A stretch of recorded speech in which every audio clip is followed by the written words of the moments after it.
Një i burgosur 73 vjeçar ka ndërruar jetë në ambientet e qendrës spitalore universitare Nën Tereza në Tiranë, pasi kishte shfaqur probleme të rënda shëndetësore gjatë qëndrimit në burgun e Shënkollit në Lezhë. Sipas të dhënave, shtetësi me inicialet AB banues në Fier vuan të dënimin në institucionin e vuajtjes së dënimit në Lezhë për veprën penale, vrasje me dashje.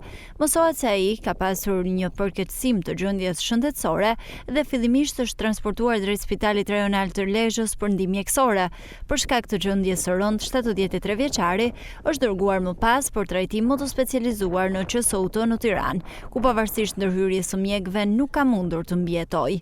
Nga veprimet paraprake bëhet me dije se shkak i vdekjes dyshohet të ketë qenë një arrest kardiak. Gjithashtu raportohet se i njeri ishte me mas mjekimi të detyruar që prej vitit 2021.